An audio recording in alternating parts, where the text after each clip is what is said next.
Olá pessoal, esse é o Porção Semanal de Literatura Infanto-Juvenil e hoje a história escolhida se chama O Gigante Egoísta, do Oscar Wilde. É uma história bem interessante que tem bastante coisa para comentar com as crianças. Eu acredito que ela se direcione para crianças, como ela é um pouquinho mais densa, eu digo em significado talvez, ela se direcione para crianças a partir de 4 anos, em que o entendimento talvez dessas coisas mais profundas já se torna mais fácil. Então, essa história foi publicada por Oscar Wilde em maio de 1888. Eu particularmente conheci esse texto quando eu estava na graduação em letras.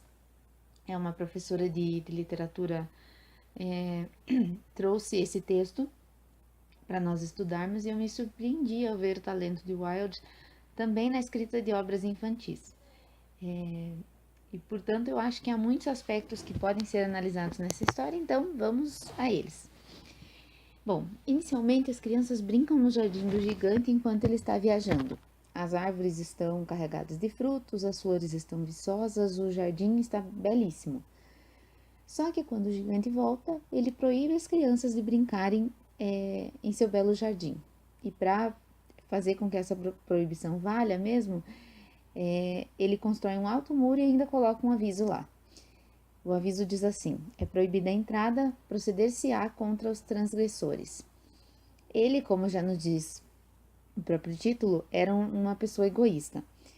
E como uma pessoa egoísta sofre ao querer o belo e o bom só para si. Veja como, no decorrer da história, que a gente vai perceber o quanto ele sofre por esse egoísmo dele. As crianças, então, elas tentavam brincar em outro lugar, mas lembravam-se sempre do belo jardim do gigante. E aqui temos um ponto importante. Elas não sentem medo do gigante pelo seu aspecto, por ser um gigante, por ser diferente delas. Não por ele ser diferente, elas sentem medo porque ele foi mal para com elas. As crianças normalmente são assim. Se a gente não alimenta preconceitos nelas, elas não têm preconceitos e enxergam todas as pessoas como iguais e com o valor que cada pessoa tem.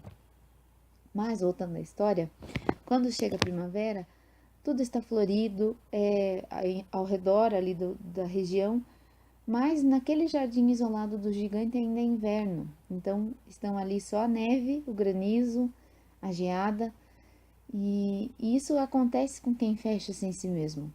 Ao redor dos demais, a aparência é que tudo vai estar belo, que vai estar florido. Com certeza, no meio daquelas flores tão belas há espinhos, há dificuldades, mas o belo prevalece.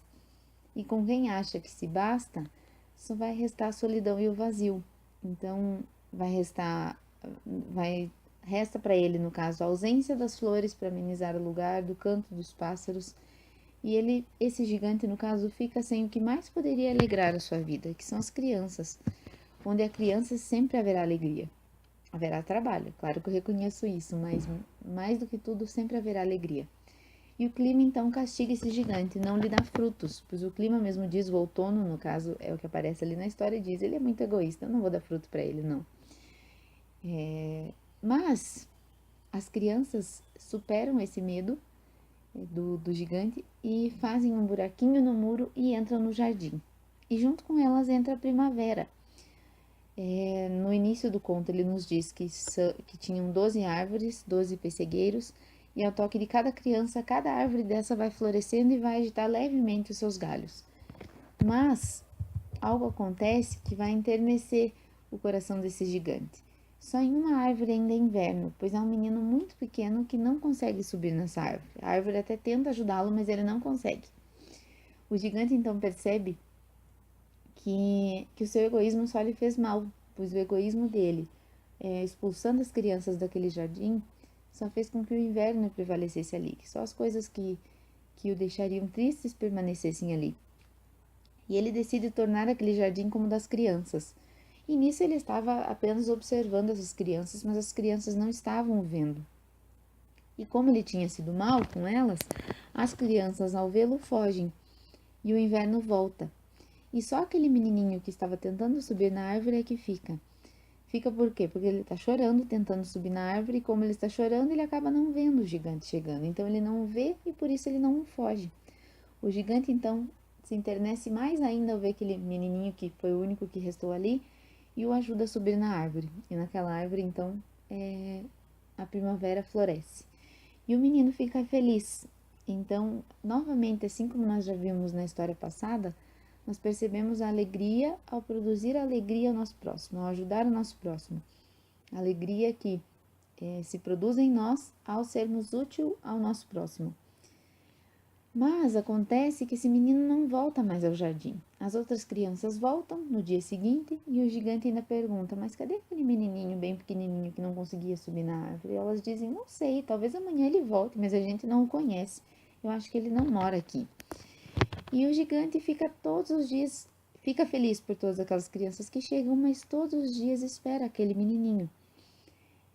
Por muito tempo o gigante continua brincando com aquelas crianças, derruba os muros do jardim, diz que aquele jardim se tornou das crianças e brinca com elas todos os dias. Mas esse gigante envelhece e passa apenas a observar sentado aquelas crianças brincarem. Mas como ele sente falta daquele menininho que fez abrir os olhos para o egoísmo em que ele vivia.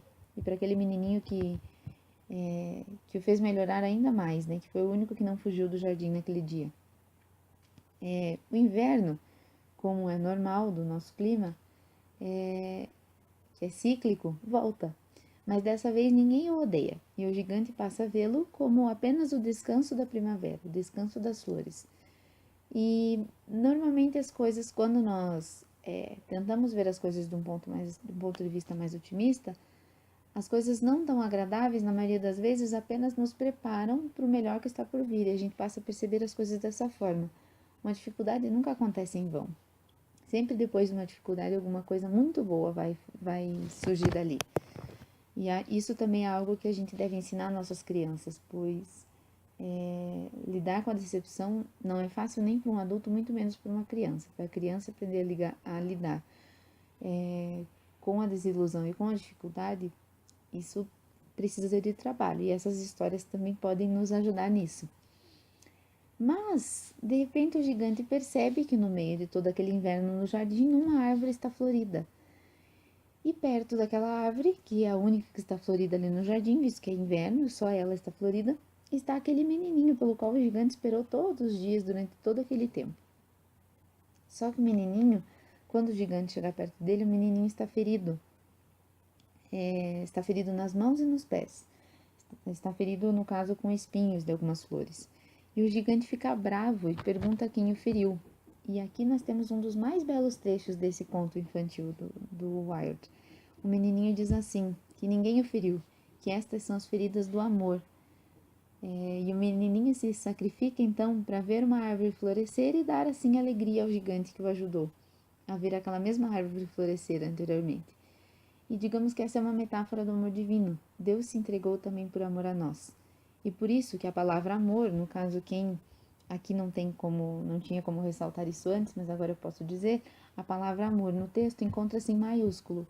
Então, justamente porque é o verdadeiro amor, o amor que provém de Deus.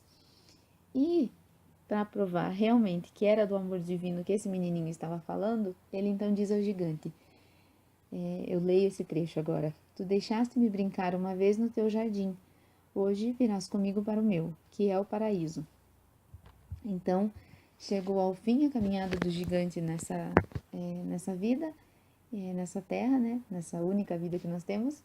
E por isso esse menininho, que ali representa o próprio Deus, vem buscá-lo. Digamos que esse menininho seria uma representação de Jesus Cristo mesmo, né? Que se entregou por amor a nós, Jesus que é Deus, se entregou por amor a nós e vem nos buscar ao fim da nossa vida se nós fizermos tudo que Ele nos pediu.